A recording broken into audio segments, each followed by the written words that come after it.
What's up, everyone? Welcome to another edition of Processing Blue, where we process blue for you. I'm Alex Zietlow. He's Mike Kaye, and we cover the Carolina Panthers for the Charlotte Observer. And to quote Michael Jordan and all of Generation Z, we're back. We're so back. It was over, and now we're unbelievably back. Mike, how are you? I'm just hoping I didn't eat tainted lettuce. That's really top of mind right now. Big fan of Greek salads. Got to go Greek salad, and now we're just counting our blessings and our dreams. I just It's been love good, man. No, that's great. I just love that, we've talked over the phone and stuff, but we haven't talked publicly about and also just together about our vacations in depth over the summer. And the first thing, even off air, you talked about this tainted lettuce thing. We're really authentic out here on the Processing Blue podcast. We're not, this is us. This is who we are. Well, to give you some behind the scenes stuff of the Processing Blue podcast, Alex is just not textually available most of the time. This guy's big time and me big time. Bro, I had so much stuff I needed to do. I needed to learn how to play golf. Okay. I shot a 90 for the first time ever. Mazzles to you. So that's actually a pretty big deal. I had to hone my bowling game. I bowled over 200, which is the second time that's ever happened in my life. Now I'm just completely, illustrating myself as a bowling nerd, which is kind of weird. But and then I had to learn how to, or I had to read books and stuff. You know what I'm saying? So I was trying to stay away from the phone as much as possible. So Alex and I kind of traded off time off. If you're a beat writer, typically in the NFL, late June to early July is really the only time you get for vacation, from the standpoint of you want to be where the action is. You don't necessarily. It's less flexible, right? It's understood with our jobs.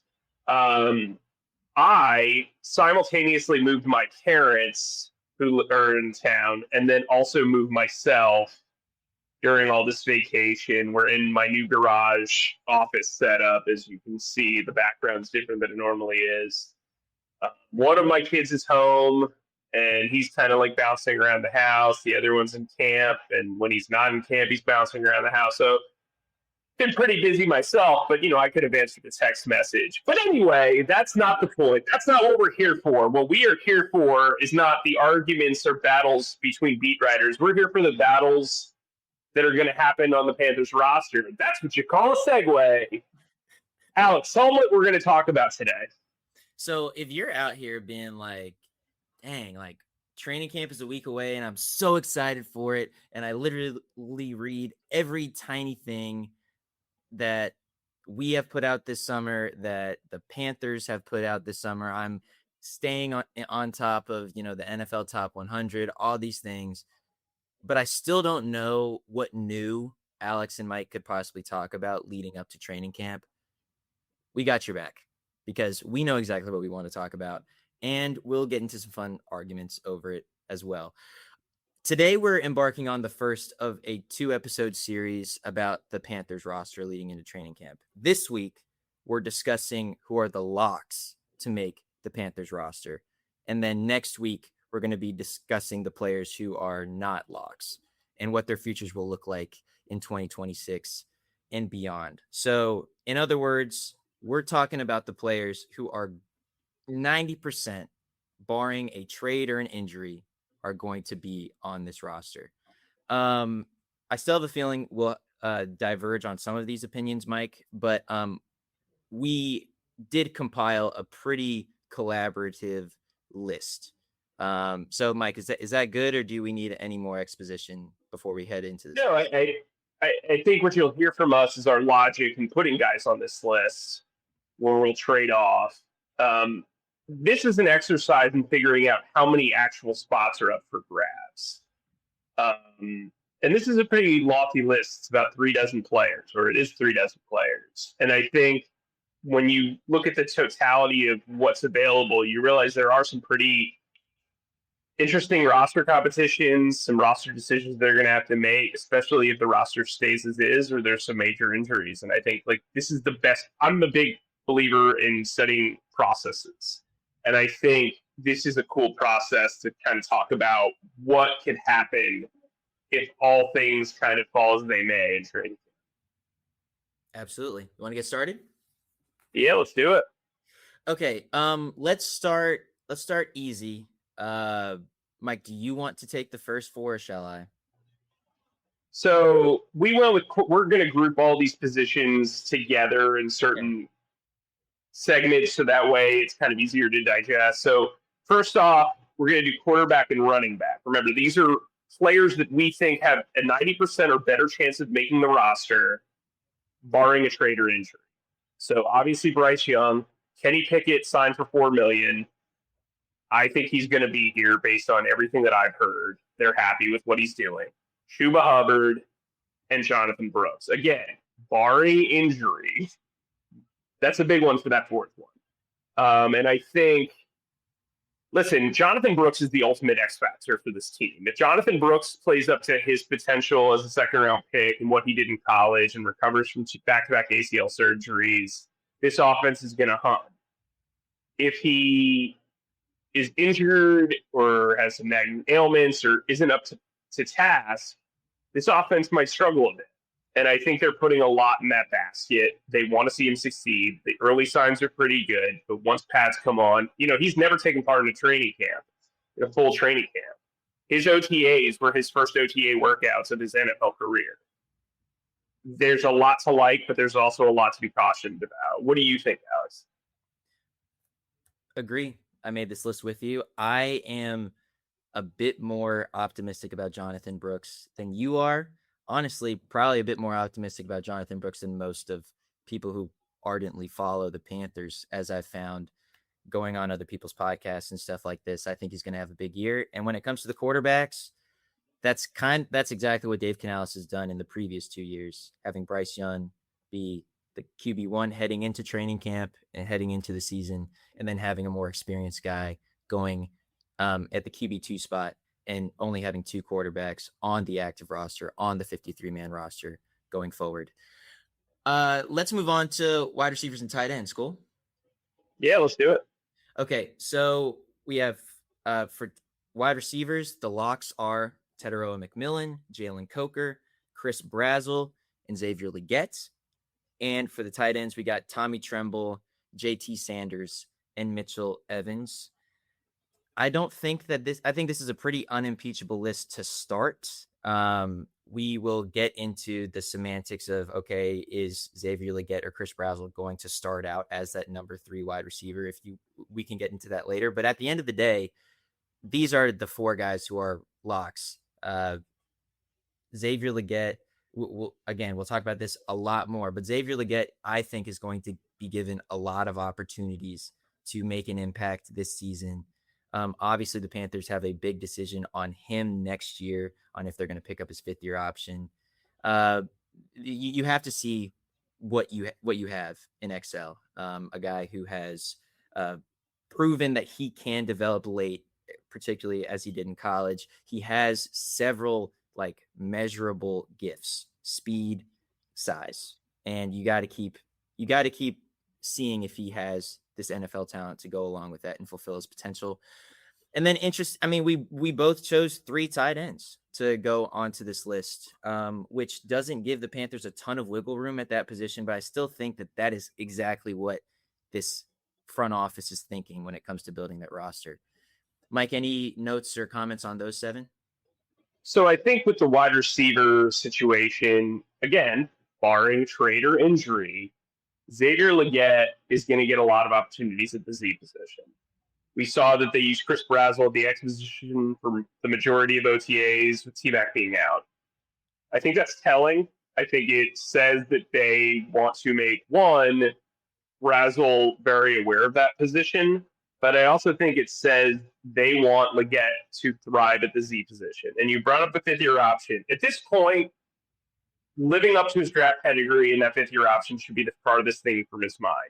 Tunnel vision for this year, become a valuable role player. You're not going to be the number 2 wide receiver. Like, all the pressure of like the depth chart should be off of his mind. He needs to focus on doing his job at the Z position, playing well in space, playing well in motion, playing well underneath, blocking, doing all that stuff. And if he can just focus, I think he'll have a pretty good summer and they'll put him in a position to succeed. I think Brazel is a guy who strikes me as a package player, at least early on. I think he's very smart. I think if he can get off press, that opens up a lot of what T-Mac can do, because then T-Mac can move around. So we'll see how that goes there. You brought up tight end. I understand it's a much maligned group. I understand it's the group that gets the most like hate. They really like Mitchell Evans. They really like Tommy Tremble. And I think Ja'Tavion Sanders, if he can put things together, gives you an interesting option when you want to run 12 personnel, but with personnel it seems like 11 personnel, because he is basically a big wide receiver. So I think he gives them some interesting looks there. You want to get an offensive line? Yep, let's go for it. Okay, so we have Ike Ekwonu, Monroe Freeling, Rasheed Walker, Damian Lewis, Luke Fortner, Robert Hunt, and Taylor Moton. So that's 7 guys. Now, if Ike Ekwonu starts on the PUP list and starts the season on the PUP list, which we all expect him to do, that would be 6 spots. Typically, you're keeping 9 to 10. So there's 3 to 4 spots there. You'll notice the guys that aren't on that list are Nick Samac, Sam Hatt, Stone Forsythe. I think those guys are pretty close to getting into that category, at least Hecht and Samac. But I think once you're a 50th round pick, I mean, I know Dan Morgan kind of protects his draft guys, but like, they're probably, like, if we were doing a locks likely and a long shots, they would 100% be in the likelies for sure. I just think, Hecht has to contend with Samac, and Samac has to contend with Hecht, and Forsythe has to figure out, like, hey, are they going to bring in some competition? Or if Monroe Freeling wins the starting job, is Rasheed Walker then the swing tackle? So I think they're in an interesting position. The spot that I have brought up a lot, and it troubles me, specifically because of last year, is their guard depth. I don't think Chandler Zavala has played well enough to be the number 1 guard off the bench, especially with Robert Hunt's injury history. I don't really have a lot of faith in Sadiq Charles, who hasn't played regularly in like 3 years. Jasir Carter was a guy they seemingly liked and then cut almost immediately last year. So it's like, I just don't see it. In case you missed it, I went out and covered Brady Christensen's rehab, and he, as I reported, he's been cleared for contact. He's been in contact with the Panthers. We'll see how that all kind of turns out, but he does have interest from other teams as well. So that's something we'll watch over the next coming days and weeks. What's your take on the offensive line and the group that we have highlighted as being locks? I think we were a little conservative with this group. I know that you're not fully sold on Chandler Zavala. I'm not saying I am, but I think this team and this coaching staff believes in him. At least they played him like they believed in him last year and in 2024 as well. There's a possibility that they still think he has a lot of talent and that injuries has hampered his career to date in Carolina. But they watch film. Yeah, they do watch film. But like, they still kept putting him in, bro. Do you remember last year? Damian Lewis got hurt in New England, and then immediately Chandler Zavala came in after Brady Christensen was like waiting on the bench. I think that situation also comes from the week of prep, right? You're not necessarily going to shake things up. No, I agree with you. I'm not trying to give you a hard time. I'm just saying, like, I do think if you're self-aware and you are in this front office or coaching staff, you know that if one of your 2 guards goes down, there is an exponential drop-off. Would you not agree? No, and I do agree. Just saying, like you said, there are still 3 to 4 spots open on this list, particularly if Ike Ekwonu does start on PUP. And we probably could have afforded to put Chandler Zavala in there. Maybe it doesn't rise to the 90% threshold. It doesn't. It absolutely doesn't. It's like, that's my thing. Like, I would give him a 60% chance. Okay. All right, that's fair. Moving on to defensive linemen, we were even more conservative with this group. Yes, this We, thing. we only have three guys here: Derek Brown, Turk Wharton, and Lee Hunter. Derek Brown is one of the best interior defensive linemen in the league. That's not really up for debate, I think, at this point. He finally got some, league-wide recognition by being on the NFL Top 100 list. And even then, some contend that he was snubbed because he's only at number 90. Um, he was number 90, right? Yeah, I think that's right. Turk Wharton obviously is dealing with a neck injury. We still don't have a ton of information on that, and so that's going to be a storyline throughout training camp. And then Lee Hunter was the second round draft pick the Panthers just took in this past year's draft, and by all indications, he's had a really good stint with the Panthers so far, and they really like what they see out of him. Outside of that, man, I mean, what do you want? Who you want to talk about? LeBron Ray? I think that we probably could have afforded to maybe talk about Bobby Brown in this group. But I want to get your take. Do you think we probably should have gone with the fourth to consider a lock, or are you content with these three?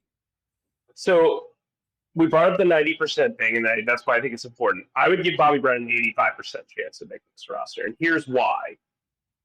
If he does not live up to task, and they really like what they see from Cam Jackson, or they really like what they see from Aaron Hall, cutting him would save about $3.42 million. I'm not saying they're going to do that. I do not think they are going to do that. But also, if they felt like they had a trade piece there, he could make a little sense. Again, I think that he is just under the bar. So I agree. I think we went a little conservative. That said, you need to see something from him. He's always either injured or he's limited or something's going on. I think Lee Hunter is really exciting, and I think he directly impacts Bobby Brown, especially with the Wharton injury, because then you're going to need to kind of figure out what you need to do. They play different positions, but defensive line is the position I can see them hunting for in the trade market. And so let's say they do that and they do a Mike Jackson-like job. I can see it if Bobby Brown's not living up to task. He's the one that's cut because it opens up cap space. Again, I think that he is very much in the likely camp, but I'm not like stone cold locked in it yet, if that makes sense. But I do think we were being conservative. Nice. Sounds good. Do you want to handle linebackers and outside linebackers? Yeah, let's get to it. The big free agent spending group. So at inside linebacker, Devin Lloyd and Trevin Wallace. And then at outside linebacker, Jalen Phillips, Nick Gordon, and Princely Umanmiele. Now, this group's interesting because these are obvious, right? The guys that are contending to either keep 4 or 5 inside linebackers or 4 or 5 outside linebackers are Travis Gibson, Claude Cherilus, Bam Martin-Scott, Jackson Kuwatch, Pat Jones. Pat Jones, to me, is in that Bobby Brown camp. I think there's an 85% chance of him making the roster. But again, if he's injured or they don't feel like he is giving them enough, I really think he will be here. But you can save a boatload of money by cutting him as well. So if they feel like Travis Gibson is outperforming him and can also play on special teams and do all this other stuff, I mean, cutting him saves you $4.75 million. That's not nothing, right? And so that was my logic there. I think that Bobby and Pat are the two most likely players that are not on this list. If that makes sense, everybody's probably 84% and lower. But I think Pat Jones is an interesting guy to look at because he's played like a handful of games here, and he had a pretty major back injury. I really think Travis Gibson makes more sense from the profiling of a fourth outside linebacker, but Pat Jones is unquestionably better. So it'll be interesting to see what they kind of want to do there. There's also Nick Hampton who can play special teams. Obviously, Thomas Incoom. Thomas Incoom's a guy that I give about an 82% chance of making this roster. And I think we were conservative there. I think he's making this roster. So that's kind of my thought process there. Inside linebacker seems like wide open behind the two starters. I think Flodden will make the team.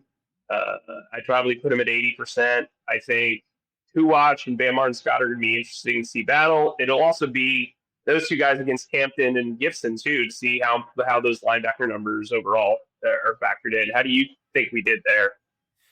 I think I actually think that we weren't conservative. I think that we were adequately conservative, or however you want to call it, with the inside linebacker group, because, like you said, it is wide open.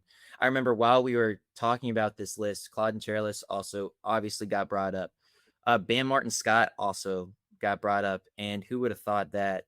Kind of, if you look at his NFL career today, who would have thought that we were kind of even considering him for a lock position?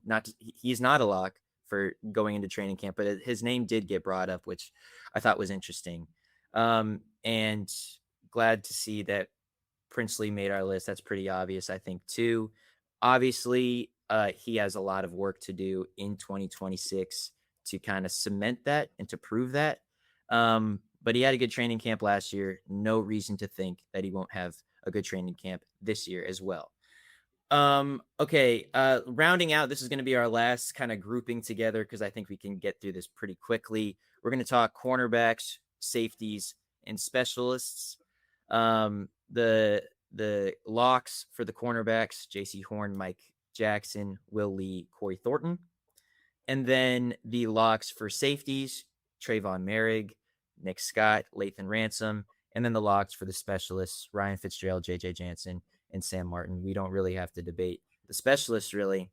I like that we put Corey Thornton in this group. I think that he did a wonderful job in OTAs. He won the nickel corner job last year, as Dave Canales has confirmed, or all but confirmed, this offseason. And I think he deserves to be there. Will Lee has done a really good job in OTAs as well, and they obviously were really, really excited about him coming into exiting the draft process. And he's lived up to his billing. He's rangy, he is instinctive, and the matchups between Will Lee and Chris Brazzell, Corey Thornton and Xavier Legette, and all these things are going to be the best storylines in training camp, as far as I'm concerned. I have some thoughts on safety that we'll get into in a little bit, but Mike, just when you take a purview of the secondary group, do you think that we were all encompassing? How do you feel about it? Yeah, I think it gets down to the nitty gritty. I know folks are going to be up in arms over Zakee Wheatley, but you can't have the same mindset towards Sam Pact and not have Wheatley in that same fifth round kind of murky area. I think he's going to make the team. I think he's going to be a guy who we're talking about in September and October. I think for them, it's good to have like kind of this flexibility. I think like realistically, there are 7 spots actually up for grabs here. I think there are about 10 guys that we've talked about that are very much likely, who are probably in the 75%, like the 75 to 85% range. But we set this hard bar for us at 90%. And we'll get more into it next week as our comment section fills up the tape. But yeah, I mean, I think some people are going to say, well, why is Lathan Ransom secure? I think what he does on special teams is obvious. I think his attitude and all that stuff, they love Corey Thornton. Like, no joke, they love Corey Thornton. Corey Thornton's going to make this roster barring an injury or like a nuclearly bad training camp. This isn't like a Damani Richardson thing where it's like, wow, they really like what he showed last year. No, they love Corey Thornton. So we'll see where it goes from there. I think something that we didn't talk about while we talk about special teams, because you brought up the specialists, we don't have Trevor Etienne on this list. And I think Trevor's in that 10 likely list. But I do kind of wonder if he can't, like, if Brooks blows up and Chuba's back to the norm after the calf injury, and he is not improving as a kick returner, and they maybe open that up for like Legette and others to kind of get a bite of that apple. Like, what could happen there? because they had opportunities during that last month of the season when Rico regressed mightily and Chuba was fine to play ETN, and they did not. And so I'm concerned not about his availability on the roster. Like, I think he's got an 80% chance of making this team, if not better. But I am curious how he gets on the field. So that is a concern I have going in. What are your overall takes on the group? I was going to talk about Trevor Etienne. I'm glad that you did. Should we start calling him HN? I think. Yeah, Trevor Etienne. Sorry, No, brain. No, but That's what he wants to be called, Trevor Etienne. I apologize. Yeah. So, no, Trevor, if you're listening to this and are upset about being left off the locks list, focus on me mispronouncing your last name. I truly apologize. I knew that story. I'm sorry. That's vacation brain. No, it's all good. It's all good. So we just listed 36 guys. That means 17 spots are up for grabs when we're talking about the 53-man roster. We already talked about a bunch of guys who probably deserve to be locks. We're only talking about a matter of percentage points, 80%, 85%. And what do those percentage points even mean? We don't know, and we are not going to tell you. But we already talked about Pat Jones at length. Already talked about Bobby Brown. Already talked about Thomas Incoom, Claudin Cherylus, sort of, though I don't think there's all that much more to say about Claudin. Can we go a little bit more in depth in the Sam Hecht and Zakee Wheatley of it all? Are we just saying that 5th round picks, there's no such thing as a lock if you're a draft pick after the 4th round? Is that kind of what we're saying? Yeah, I mean, I think for this exercise of 90%, like, those guys are probably in the mid 80s, right? Like, if we're being honest. And look, I understand people are going to have their qualms with this. Like, this is not a perfect exercise. Neither one of us are saying that those guys are not going to make the team. They're going to make the team. If like, unless they screw it up, they're making the team. You have to play pretty poorly to not make a Dan Morgan roster as an incoming draft pick. Like, we've seen that, right? Like, every single one of his draft picks is under contract right now other than Jaden Crumedy. And they did everything they could to try to salvage that pick. So, and the other one is Michael Barrett, and he flipped that into Mike Jackson. Right. That was, but like, see, that was like a nuclear thing. Like, he was never going to make the team. That was like Seattle. I'd love to do like a oral history on like that trade in a couple of years, because I think we'll learn a lot. But we'll talk about the likely guys. I don't want to send you home. Like, I think Sam Hecht's going to make the team, and I think it could come at the expense of our guy Nick Samac, unless they want to try Nick Samac or Hecht at guard. We've already said Pat Jones and Bobby Brown. Those would be on my list of like kind of the next tier. Etienne's in that tier. So that's what? That's 4 guys, right? That's 5 guys right there.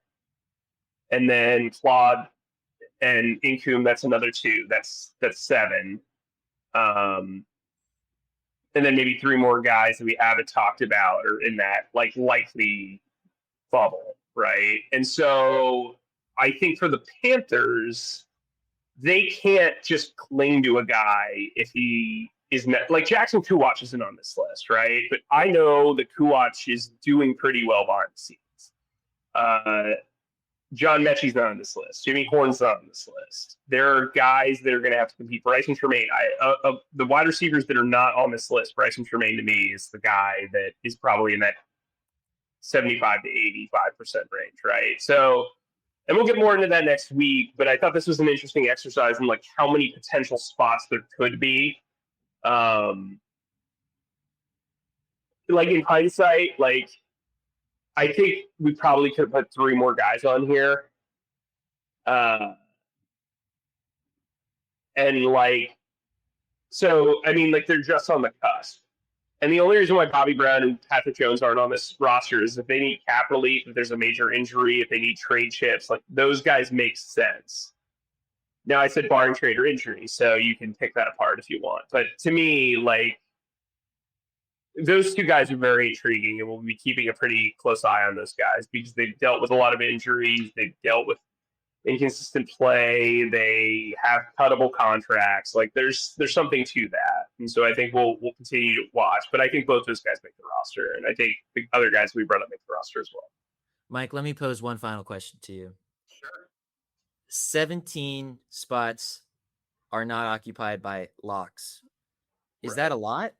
Does that provide a lot of opportunity for guys in training camp? Is that about what the Panthers have had the past 2 years? Like this roster, it is ascending, but do you think that there is more opportunity for guys to kind of make themselves known in training camp? Because I mean, let's face it, last year we didn't think that there was a lot of flexibility in the wide receiver room.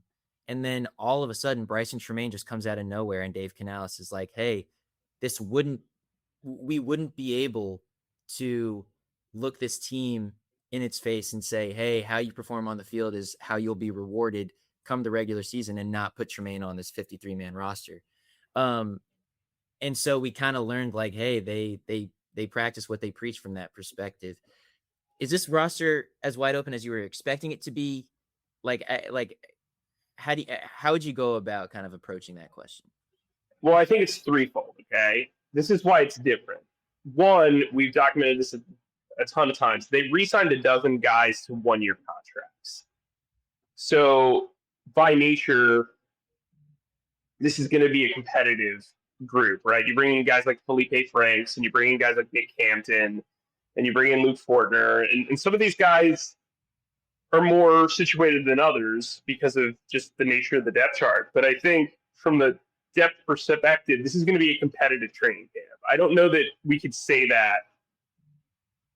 In the first year of the Canales Morgan era, I would not say that there were a lot of open-ended stuff on a positive note. This seems like there's like positive competition because depth's important and you got to figure that out. I'd also say this is one of the younger rosters in the league. As I posted on Monday, this team has the third least amount of non-specialist guys that are 30 years or older. So they have 4 guys over 30 and just 1 on defense entering training camp.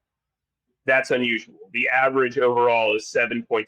So they are significantly below the average there, almost half the average. And so I think when you have a lot of young guys, you don't want to just throw away good young talent. And so I think that kind of creates some quandaries as well. And then I would also say, too, the way that they have handled the special teams unit, they've brought back like almost everybody. I think they have it's like their top 6 or 7 guys from a special teams playing time standpoint are returning, which is really interesting. And I think that might create like a niche for like somebody like Caleb Evans or Thomas Incoom or MoMA and John Meta, I believe is how you pronounce it. So like there are guys here that have special teams roles. So you wonder how it all kind of factors in. This was kind of a middling special teams unit. So it's like, are they going to keep what they have or what they know? I'd also say, too, this is not the best undrafted class they've had. Like, I would cap an over-under of undrafted guys making the team at 2. And I would probably take the push. Like, I don't know how they keep more than 2 undrafted guys.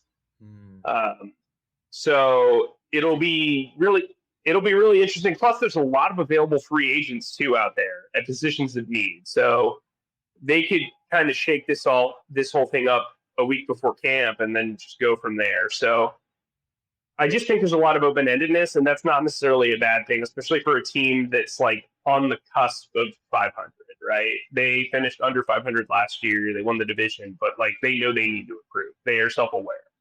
So I'm excited to see how it all plays out. Like